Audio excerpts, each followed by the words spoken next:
Okay. Where am I? Oh my god. All right, and I'm going to start presenting.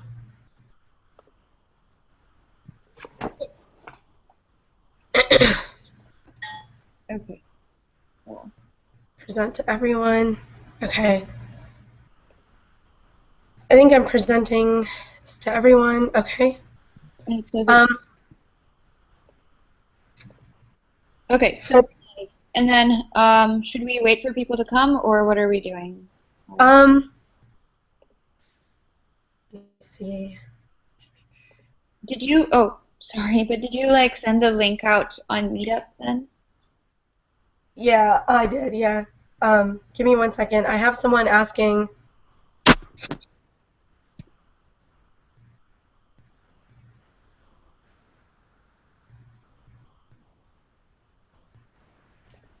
I just want to see if it's loading on YouTube or not. So give me a second. Okay.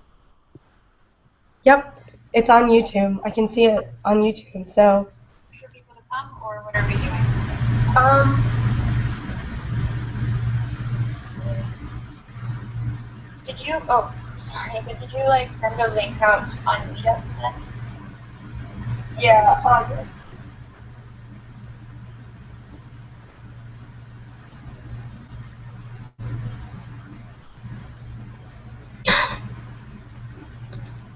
I think we're good to go.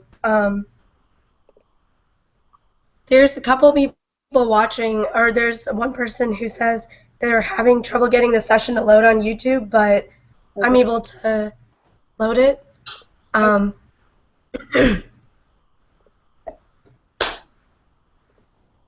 Okay, so should we just go ahead and start then? yep. Okay. Okay, she says the person watching says it's working, so let's go do it. All right. Okay. Cool. So, hi everybody. I'm Kajari, and I'm the pumpkin on the corner, and I'm going to be doing tries today, and Jaren is going to be doing graphs. And Hi, everyone. okay. So, um, And I'm going to be running the slides, so you guys just tell me when to change next. My name's Amy. Hi, everyone. I have a sore throat. Sorry. All right. okay. So, okay. So if you go to the next slide. Okay, so we're going to be talking about tries. Going to say what they are, what they're used for, how to implement one, and I forgot a fourth bullet point here that says how to use them. So we'll go through some questions that you might get asked in an interview, or like you should just know how to use them. And we'll go through some of those questions. And then, Jaren, if you wanted to say what we were doing with graphs. Sure, sorry, I had to unmute myself. So if for those of you who were here for the last session where we went over trees, we're going to go over a related data structure called graphs. Trees are sort of a special case of graphs. So we're going to go over what graphs are, what types of graphs there are, so just like a general case and then getting a little bit more specific. And then traversal algorithms, DFS and BFS, or depth first search and breadth first search. All right, back over to you, Kajari. Okay, cool. Thank you. Okay, so if we go to the next slide. So to start off with, I got all of my source material from this YouTube link over here, and you should really go and check it out because it's a really good link. It really goes in depth, and like all of the material that I have on this slide is from there, just in a shorter format. Okay, so next slide, please. Okay, so what's a trie? A trie is basically a tree. It's a tree that's used to index words or suffixes, or it's a good way to index text, basically. It comes from the word retrieval, and it's those 4 letters in there, try. And you can use prefixes or suffixes, so you can use it, you could index it using the starting from the start of the word or from the end of the word. Okay, next slide, please. Okay, so Yeah, here's just another representation of it. And if you, that's the string that we have over there, the ABAABA. And the trie on the right is a suffix trie of that string. Okay, next slide, please.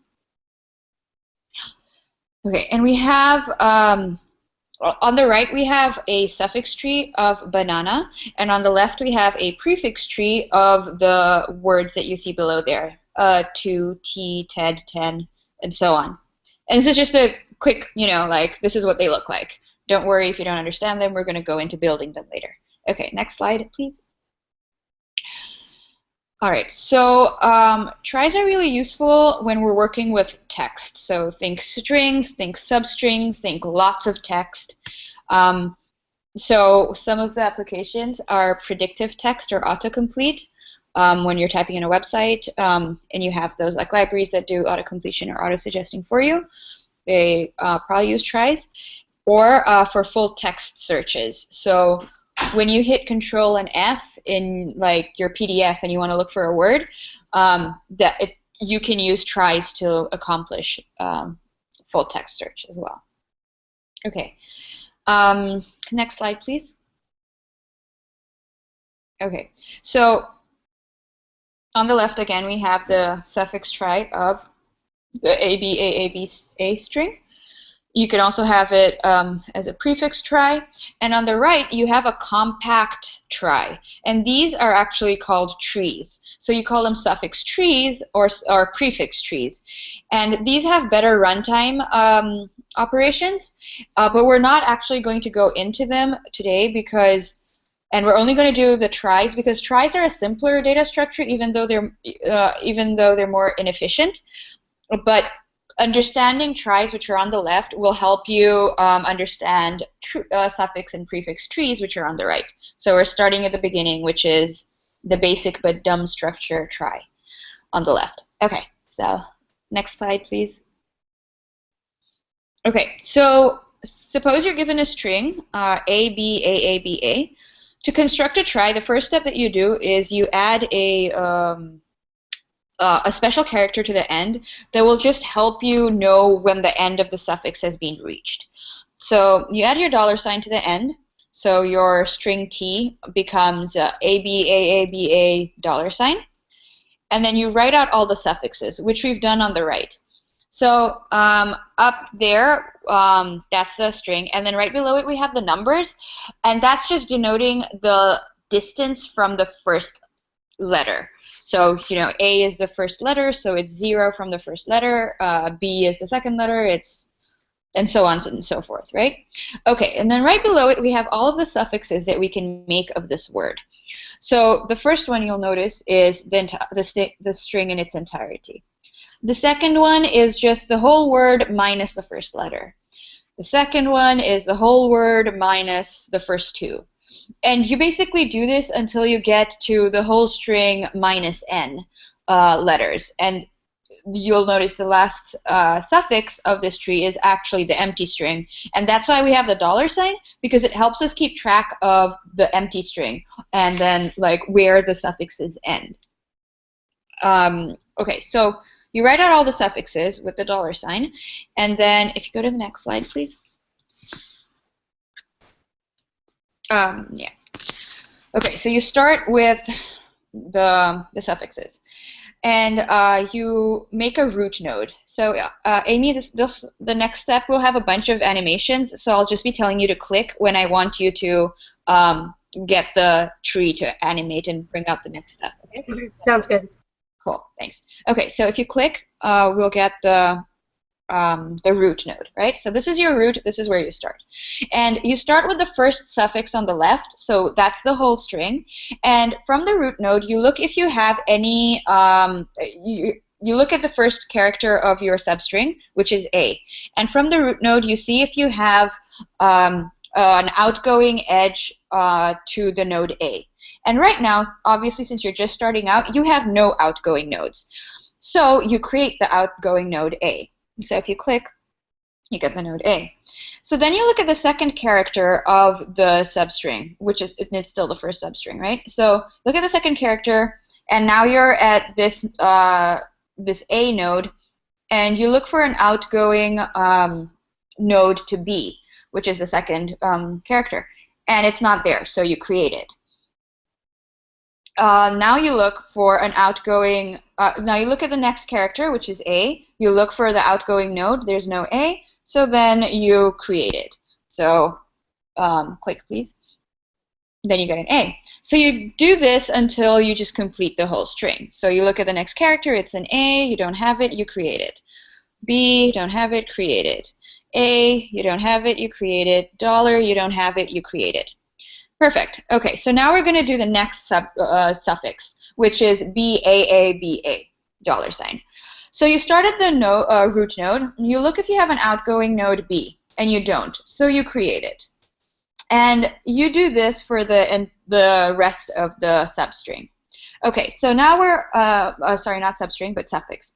Now we're on the third suffix, which is AABA. So we're at the root node, and we look if we have a character A. And we do have a character A. So we travel down it to that A node. Then we look at the next character, which is an A. And you realize that from that node, you don't have an outgoing edge A. So now you create that outgoing node A. If you please click. And then you create all of the other ones too, because as they're new nodes, you don't have them, you create them up until you do that, up until you have the new branch, Ches. Okay, so now we are at the fourth suffix, which is ABA $. So we start at the root node. We look for an A, which we do have, so we travel down it. We look at the next character, which is a B, which we look for an outgoing node B, and we have that, so we travel down it. And then we look for an outgoing node A, which we do have, so we travel down it. And then we don't have an outgoing node for a $, so we create it. And then we do the same thing for BA, $. So we start from the, root, go down B, go down A, don't have another $, outgoing edge, so we create it. And then we do the same with a $, and $.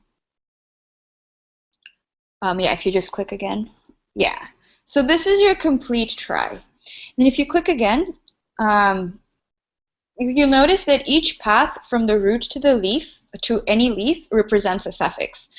So root to the $, node is a suffix. And then root to ABAA, $, that's a suffix. And this is also conversely if each suffix is represented by a path from the root to the leaf. So it works both ways. If you have the path, it's a suffix. If you have a suffix, it's going to have a path from the root to a leaf. Okay, so that's how you create it. And now, so now if we go to the next slide, we'll go through some questions that might come up, and using a try data structure is useful to answer these questions. So one really common one is to check if a text T or a string T contains a substring S. And that's the first one we'll be doing, and it's really common. And it's the first question I was ever asked on an interview for an internship. And I did not know what tries were. But this one is, the tries are extremely efficient for this. Another thing we can do is check if a substring S is a suffix of a string. We can count the number of times that the substring S occurs in a string T, and we can find the longest repeated substring S of string T. We're going to go through all of these. We're going to go through the first one, third one, and fourth one. And the second one we have the slides for, but we're actually going to skip over it because it's really similar to the first one. And you can just look at it in your own time. Okay, so next slide, please. Okay, so this is the basic algorithm for finding out if there is a substring in the text. So you start at the root and follow edges labeled with the characters of the substring. If you fall off the try, so that there's no outgoing edge for the next character of the substring, then it's not in the text or in the try. If we finish all of the characters of the substring and we don't fall off the tree, then it exists in the text in the try. Okay, So if we go to the next slide. Okay, so here our substring is BAA, and our text is ABAA, ABAABA. Then we have it on the side there, right? Okay, so you start at the node, at the root, and you look for the first character of the substring, which is a B. So you travel down it and go to the B node. Then you look for the next character, which is an A. You look for outgoing edges for A. You go, you find one. You travel down it, and now you're at the node for A. You look at the next character of the substring, which is another A. So you look for an outgoing edge for A. You find one. You travel down it. Okay. Now you notice that you are at the end of the substring. There are no more characters, and you haven't fallen off the tree, the trie. So this means that BAA does exist as a substring of the text. Okay, next slide.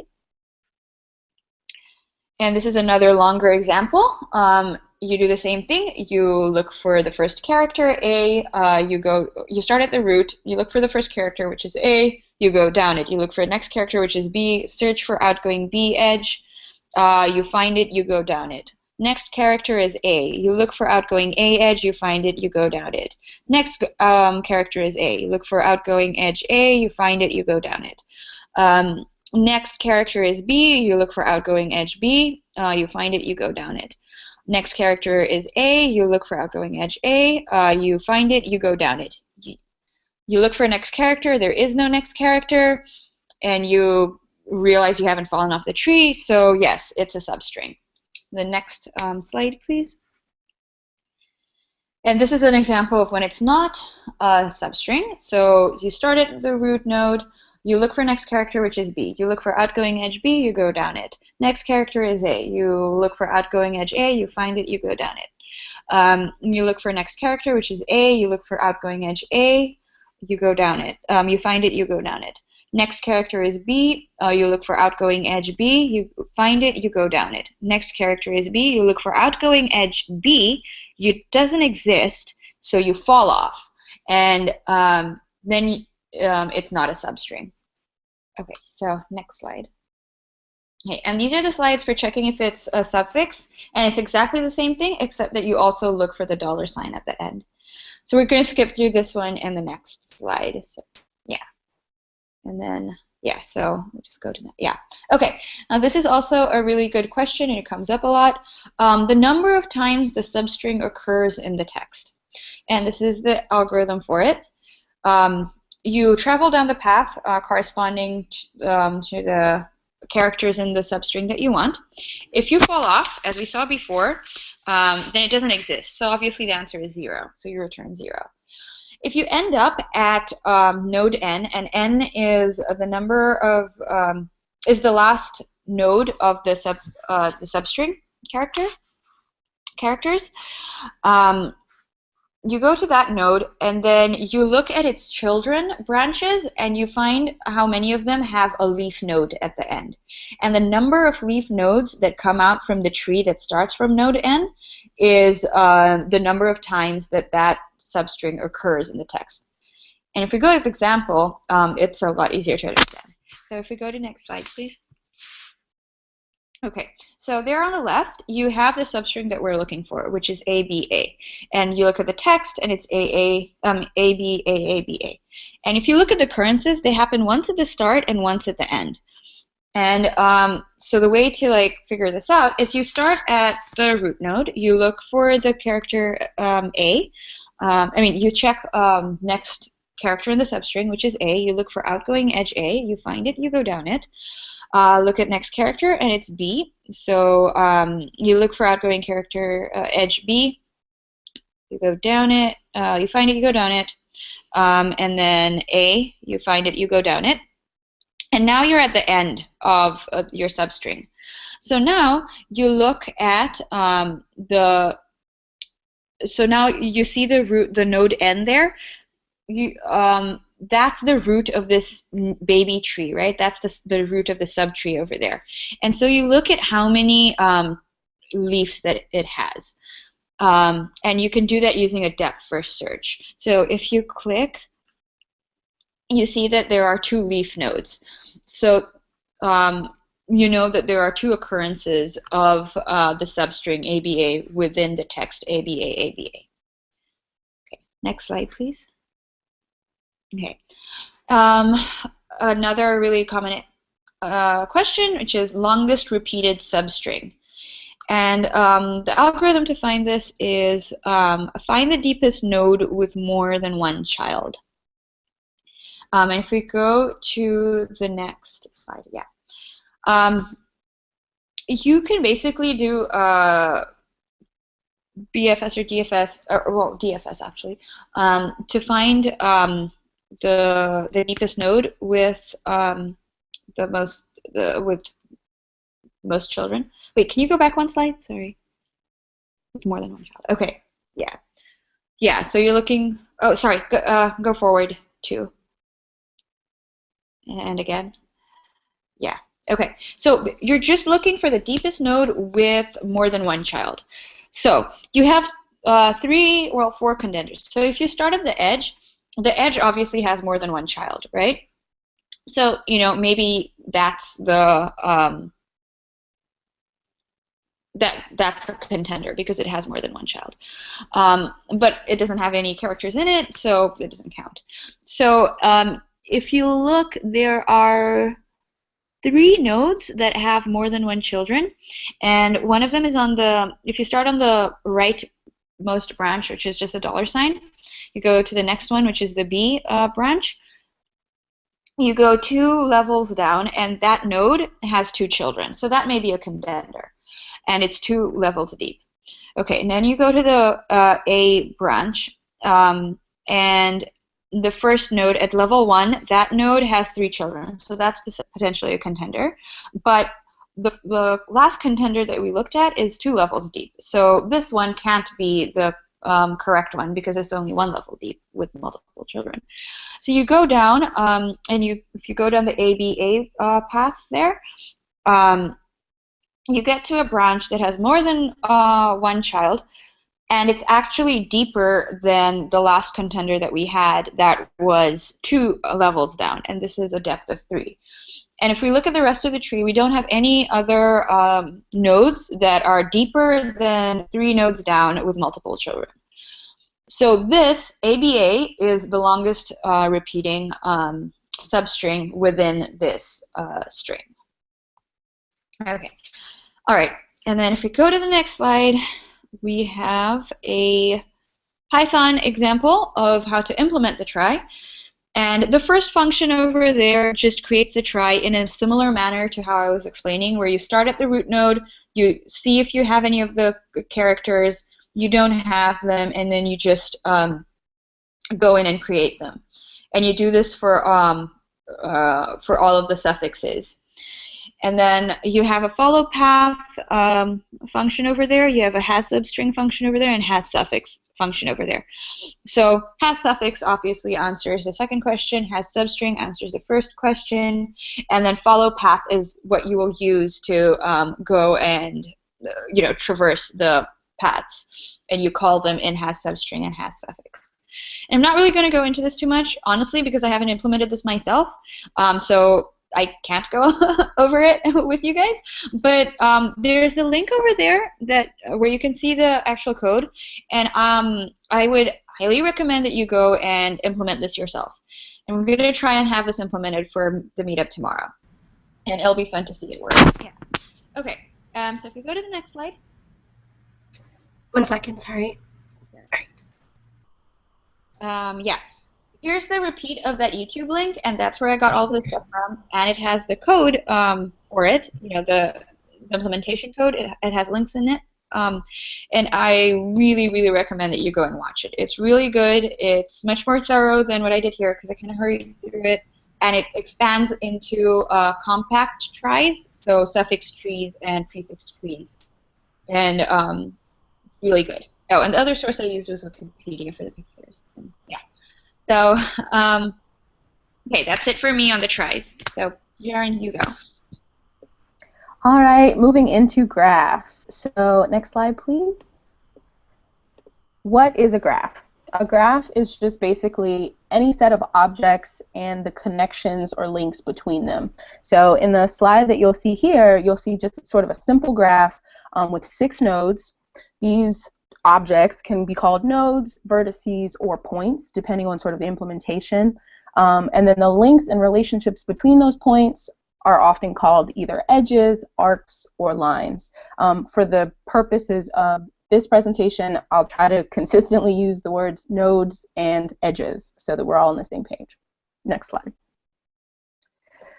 So usually a graph models something from the real world. A couple of the real world applications that you might see graph used for are, one is sociology, so social network theory. For example, mapping out the graph of someone's Facebook relationships, where each node is a person, and then the links between them are friend requests or friend links. So you can kind of map out one's immediate social network and then all of the people that they can be reached from via friend relationships outward.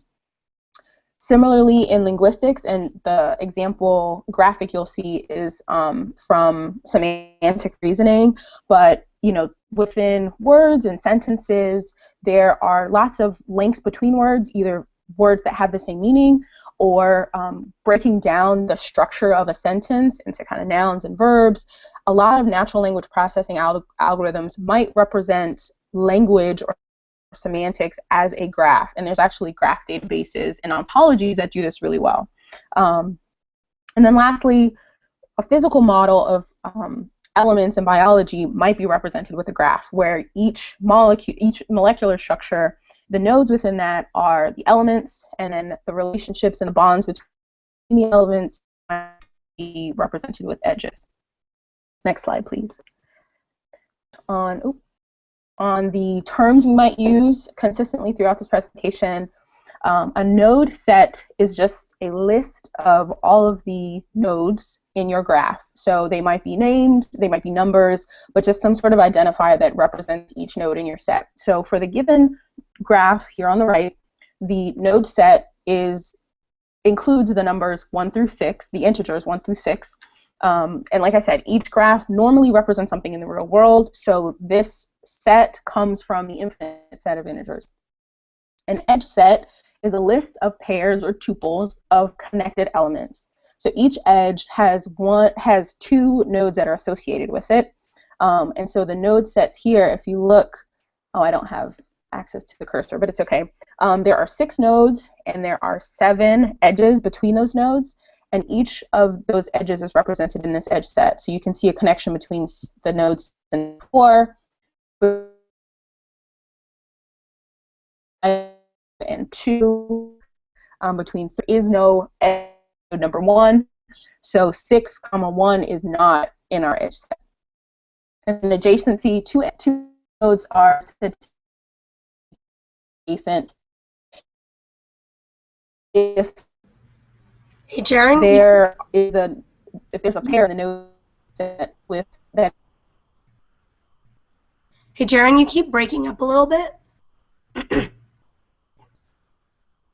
Okay, sorry. Hopefully you guys can still hear me. A little. You keep like fading in and out. Can you say something? Hopefully it's not my. Yeah, hopefully it's not my internet connection. Can you guys hear me? Yeah, this is good. I can hear you now. Yep. Okay. I'll try to talk slower, but let me know if I fade in and out again. Yep, I will. Okay. Next slide. All right. So next slide. Yes, please. Different types of graphs. So in the example that we saw in the previous slides, there were just lines between each of the nodes, which means that it doesn't really matter. There's a relationship between those 2 nodes, but it doesn't really matter which direction we're moving. But in a directed graph, the order of the nodes in the edge set matters. So on the left, we'll see a directed graph with the nodes A, B, C, D, and E from the finite set of letters in the alphabet. And so there are 5 nodes in this set. And then the edge set, we'll see an edge from A to B. And since we see in in the example, there is an arrow that is going from A to B, so that order does matter. We'll see it even more explicitly with the connection between A and C. A and C is different from the relationship from C to A. And we can see in our graphic that there are two lines, and that could also be represented just with like a single line with two arrows, like an arrow on either side. So, just sort of convention. But that, the A to C direction and the C to A direction are both distinct edges in this edge set. And then there's also one from C to D, from D back to A, and then one from E to D. In directed graphs, one important kind of term, two terms that kind of go together are called sources and sinks. A source is a node that only has outgoing edges, so no directed nodes coming into that node. So in our directed example, one source would be the node E, where there's one connection between E and D, and there are no other connections coming into that node E. It's only going out. Conversely, B, the node B, is a sink because there is only one connection between it and any other node between A and B, and A is coming into B. There's no outgoing nodes from B to anything else. And then we see on the right there's an undirected node that's similar to the directed one, where sort of the order between A and C doesn't matter. We see the difference between the one on the left and the one on the right. Next slide, please. Okay, cyclic versus acyclic graphs. So a cycle in a graph is a path along the directed edges from one node back to itself. So if your directed graph has one or more cycles, then it is a cyclic graph. If it does not, if there are no cycles in your graph, it is acyclic. So again, in the example on the left, we can see that this graph is cyclic because there are 3 nodes from which you can make a cycle from itself back to itself. So let's start at C, for example. If you start at C, there's a path from C to D, path from D up to A, and then a path from A back to C, and that is a cycle from C, D, A, and back to C. You can see the other examples from D and from A as well. And then if we take out that one relationship between the direction from A to C, this graph then becomes acyclic. There are no cycles between this graph, although between A, C, and D, it looks like a cycle, right? Because there are connections between all 3 of those nodes. The direction matters here. So there is no way for you to go from one direction to the next and get back to itself the way the arrows and the directions are implemented in this graph. Okay, next slide. And then the last type we'll see is weighted versus unweighted graphs. In all the examples we've seen thus far, they're just plain nodes that the nodes themselves are usually where the information is kept, right? And then the edges are just lightweight bonds or connections or relationships between those things. Well, in a weighted graph, each edge itself also carries some information, and it has a cost associated with it. That cost might be actual monetary cost, as in this example, where I just made, a completely made up example, but of sample cost, like physical cost, of flights between various cities in the United States, mostly in the East Coast. So, a flight from Washington to Philly might be $75. A flight from New York to Miami might be $220. And there is a monetary cost to these flights. If I was trying to figure out a route from Washington to Miami, which in this graph there isn't a direct one, I could say, I could go from Washington to New York to Miami, Washington to Philly to Miami, Washington to Philly to Chicago to Miami, but each of those things has a penalty associated with it, right? The one modeled here is cost, but there's also another one, time. It's not every path in this graph is created equal. One other, time and money are sort of really easy to visualize, but I've also seen weighted graphs used for distance. So if you're trying to map out the length of wire, for example, and you want to kind of hook up one server to the next in this huge server farm, you can say, look, let's make a graph to find the shortest path where I have the least amount of wire to connect all of these things together. So that's one example. All right, next slide. We're going to start getting into traversal here.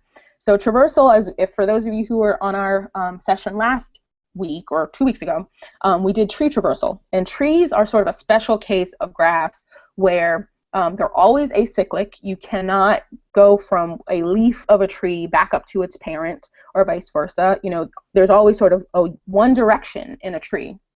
Whereas one direction in a tree, which is sort of a special case of graph. The traversal is just visiting or processing every node in that graph via some algorithm. With trees, the structure ensures that we are kind of only going to ever visit each node once. The way trees are set up, you go from the root to all the leaves. There's sort of one direction and one logical structure there. You never really go back up to the parent to reprocess. Whereas with graphs, we've seen in some of these examples, there can be cycles, there can be paths from one node back to itself, and our algorithms need to take that into account so that we don't end up with unnecessary redundancy, right? We're processing the same nodes over and over again, or that we're in infinite loops in our graph where we're in a state where we can't get out of this processing cycle, and try to have the maximum performance. Next slide. So the first traversal algorithm that we'll go over is depth first search. And for those of you who were here last week, I think all the algorithms that we went over for tree traversal were all depth first. The difference was sort of where the node was processed, whether a node was processed before its children or after its children, or kind of where the processing of a node fell within the processing of its children. But they were all, you kind of went down as deep in the path as you could go before kind of processing. Here, we're going to do the same thing with graphs. So the algorithm is to explore the furthest or deepest nodes first before you backtrack and kind of go to the next path in the graph. So we're going to go through this. Hopefully, the recursion, I tried to illustrate it so that it'll be a little bit clearer, but if there's any questions, I've got Slack open. We've got the Google chat open, so if there's any questions or you need me to slow down, please let me know. All right, getting into it. Next slide. So given the graph that we have here, I'm going to start at node A. And we can, I want to highlight too that I've got a data structure somewhat of our graph in this, it's labeled with G. So G is a graph where it has a set of nodes A through E, and for every node, noted with the letter and then the arrow, every node has a state for whether it's been visited, which is true or false, and then the set of adjacent nodes to that node. So for example, I'll just go over one. If you look at the line for C, it has not been visited, so visited equals false, and the adjacent nodes, which are the nodes that can be reached starting at C, are A and D. So that's in that array to the in the C line for adjacent. Okay, so if we're starting at A, we first label A as visited. So you can see here visited equals true in green, and then we process A. The processing of each of the nodes will just be printing it to our output. So you can see over sort of on the right under the graph, output equals A, and that's also in green. Then we go into our for loop and into recursion. So it says for all of the adjacent nodes, basically, if that node is not labeled as being visited, then recursively call depth first search with the same graph and that new node. So the first adjacent node to A, and it's denoted with this arrow, is B. B, if we look on that line, visited equals false. So we're going to recurse into depth the same algorithm, depth first search, with the current graph and then that node B. Next slide. So we can see that A went from, do I have it up? Yeah, A went from green to blue. We said, okay, we visited that. We're now on to B.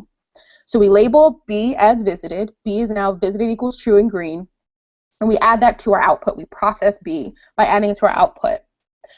Then for all the adjacent nodes to B, if it's not labeled as visited, then we recursively call depth first search again. So what are the adjacent nodes to B? We see from this arrow, it's showing that E is the next adjacent node to B. So then we see that E also has not been visited. So we go into depth first search again with E as the current node. Next slide. So then we now label E as visited and process it, add it to our output. We can see that's in green. E is now the current node, and we add visited equals true to E. For all the adjacent nodes to E, which is just D in this case, if it's not labeled as visited, which it's not, recursively call depth first search again. Next slide. So, okay, here we go. So we add label D as visited equals true to D, and then we add that to our output. For all the adjacent edges, adjacent nodes to D, if it's not labeled as visited already, then we recurse into it. But we see that the only adjacent node to D is A. And if we look on the A line, A has already been visited. So we do not recurse into depth first search again. We start kind of backtracking. So if we look at the path we've already chosen, we've gone from A kind of as deep as we can go. We've gone as far as we can go along the current path before backtracking. Next slide. So we backtrack and we're back here on E. E doesn't have any more adjacent edges. D was its only one. So we keep backtracking. Next slide. We keep backtracking again. Does B have any adjacent nodes? It doesn't. We backtrack one more time. Next slide. So we're back at A. We already processed B, and we kept processing all of B's adjacent nodes until we kind of got back to where we are. So, but this is a for loop, so we have to continue processing the rest of A's adjacent nodes. So, if it's not labeled as adjacent, C is the next node. It's not labeled as visited already. It's actually the only one left that hasn't been visited. So we're going to call depth first search with C now as the current node. Next slide. So we can see we add C to the output finally. We mark it as visited, and we can't really recurse anymore, right? C doesn't have any adjacent nodes that have not already been visited. The only adjacent nodes to C are A and D. Both have been visited. It's all of our nodes have been visited, and we kind of recurse back, and we're finished here. So our output, we can see at the bottom of the graph, is A, B, E, B, C. We went as far as we could down the B path of A, and then we finally went back to its next adjacent neighbor, which was C, and that's it. So are there any questions here? I'm going to slow down for just 1 second. I don't see if there's any questions. There's none that I see on the YouTube link or Meetup. Okay. Okay, cool. So next, we're going to go into breadth first search. So the difference between depth first and breadth first is that with DFS, you go as far as you can down one path before you turn around. And we saw that with, there's a cycle between in A where we could go all the way down from A, B, E, and D before having to kind of backtrack and having nowhere else to go. With breadth first, you visit all of your neighbors first, and then you start visiting all of their neighbors, and then you visit all of their neighbors. So breadth first search is good for kind of finding shortest paths because you explore your inner network before you go to the next biggest network and to the next biggest network. We did DFS with recursion, but this one we're going to do iterative. Hopefully, I again tried to make everything color-coded and step through so we can kind of see where we are, but if there's any questions, please let me know. All right, next slide.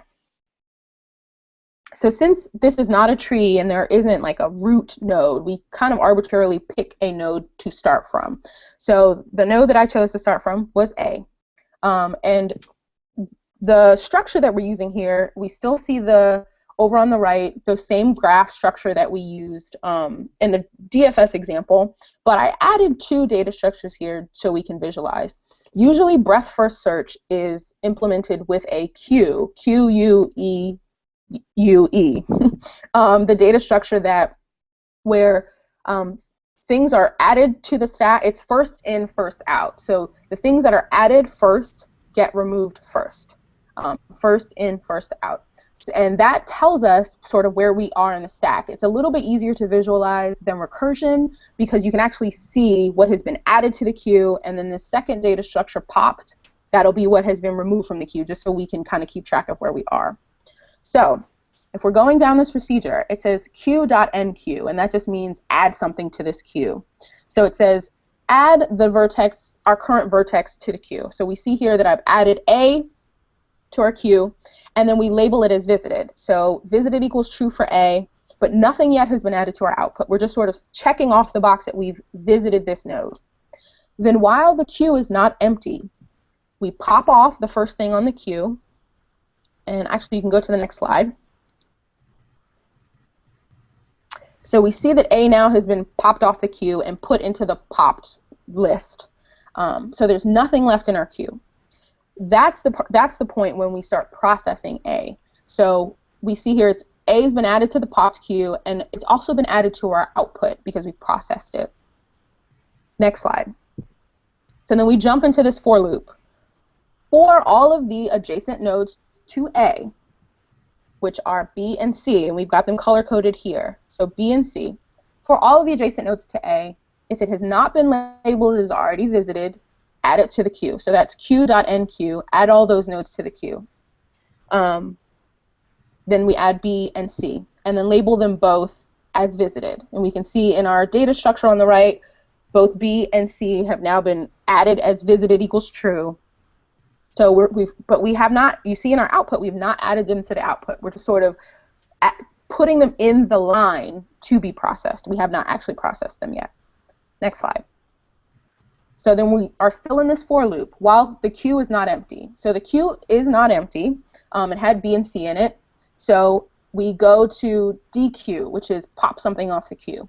So B is the current node that we've popped off the queue, and you can see C still left in the queue to be processed, and B has been popped off now. It's at the end after A.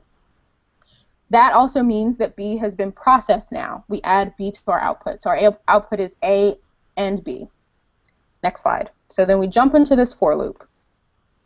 For all of the adjacent nodes to B, if it has not been labeled as visited already, add it to the queue and queue it. So we see in this step we added E to our queue. The only adjacent node to B is E. So we've added that to our queue. Again, this doesn't process them yet. It just says, look, that's the next one in line to be processed. Okay? Then we jump back up to our for loop, and our queue is still not empty. We pop C off the queue because that was the next one in line. We're adding things to the end and popping them off the front. So C is our current node. Pop that off, and we processed it. Added that to our output. So our output is now A, B, C. Next slide. We jump into the for loop. Next slide. Am I on the same slide? I think this is the last slide that I have. Uh-oh. Because I've got... Do you have more? Yeah. I don't know if because you started... I was modifying them sort of at the last minute, so I wonder if okay, because let me go back. Okay. Give me a second. I'll refresh. Yep, there's more. You're right. You should have... Yeah, it's 52 slides. Okay.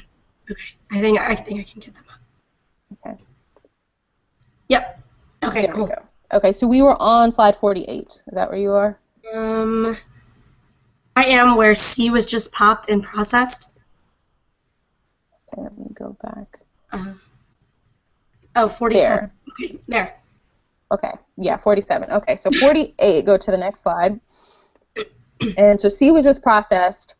And for all of the edges, so all the adjacent nodes to C that have not already been labeled as visited, then we add those to the queue. So if we look at our data structure, C has two adjacent nodes, A and D. Those are the only two nodes that can be reached from C. A has already been processed. We have visited equals true in A. So we add D, the only remaining adjacent node for C, to the end of our queue. Okay, so next slide, please. We go back up to our loop to start processing the next node, I'm sorry. The next node in the queue was E. Now, at this point, you can see that all of our nodes have been visited, which means they've all been put in line. They've all been put in the place where they need to be processed, but we see that we only have A, B, C, and now E in our output. So that means that everything is already in the queue, and then all we have to do now is just sort of pop them off in the right order. So we've processed E, we've added that to our output. Next slide. And so for all edges that are adjacent to E that have not been visited, there aren't any. So we kind of come out of here. The only last thing in our queue then was D. that gets popped off and added to the output, and that's it. The queue is now empty. There's nothing left to process, and our output is A, B, C, E, and D. So we go to our last slide of just the comparison of the two. We can see from depth first search that our output was A, B, E, D, and C. So if you follow that path, starting with A, we went as far as we could down this path before backtracking. And C was sort of the last, even though it was a direct adjacent node to A, since it was the furthest away in that processing line, it didn't get processed until the end. Whereas with breadth first search, you process all the neighbors first. So if you start at A, the only two neighbors, the only two nodes you can reach are B and C. Then all of B's neighbors get processed. So that's where E comes in. And then C's neighbors get processed, and that's where D comes in. So you see A, B, C, E, D. All right. And then this is sort of the end, but two common problems. I didn't want to go too far down the line because, yeah, we're almost at time now, but if you want to do some further reading into common problems that are asked using graphs, especially in interviews, the traveling salesman problem, which is essentially finding the shortest path between two nodes and visiting all of the nodes in a graph exactly once. So that's a traveling salesman problem. And it's called that because the scenario is that you're a salesman, you're new to this town, and you have to visit all the houses in the town, but you don't want to kind of backtrack. You know, you're a salesman on the go, you don't want to waste any more time than you need to, so you need to find a way to visit every house in that neighborhood exactly one time. Dijkstra's algorithm is the shortest path. It's one of many interview question. So that's all I have, but there's definitely more resources out there for looking at graphs. Jaren, could you repeat what you said about Dijkstra's? You like cut out completely when you were talking about it. Oh, sorry. Can you hear me now? Yeah. Sorry, my internet is a little bootleg. But Dijkstra's algorithm is finding the shortest path between two nodes. And there's lots of modifications of it and variants of it with different names, but because sometimes Dijkstra's takes into account like simple graphs, but there are other algorithms that you might use if your graph is weighted or if there are special cases of graphs that so there's Dijkstra's is sort of one of the more simple algorithms, but there's definitely two variations of it. Cool. Yeah, and I just wanted to add that I rushed through a lot of the stuff for tries because I wanted to get it done quickly. So if you have any questions, post them up or ask them. And we have the meetup tomorrow, so let's talk about it tomorrow as well. If you have any questions. Yep. Awesome. Thank you both. This was excellent. Yeah. So I guess we'll see everyone who is watching and listening and on Slack tomorrow. Yep. Perfect. Yeah, thanks, Amy, for going through the slides. Oh, not a problem. Thank you both. All right, I'm gonna stop broadcasting now, and I'm gonna edit the video and then put it up on Slack and Meetup so everyone can watch it who can join us. Perfect. And okay. Amy, can you put a link to the slides too, just in case? Yes. I don't know if because of the whole not refreshing, so that people at least have the most updated versions of the slide, even if the syncing was a little off. Yes, I can definitely do that. I'll put up both. Great. Thanks. Okay, thanks. Bye. Happy Sunday. All right, have a good day, everybody. See ya. Bye.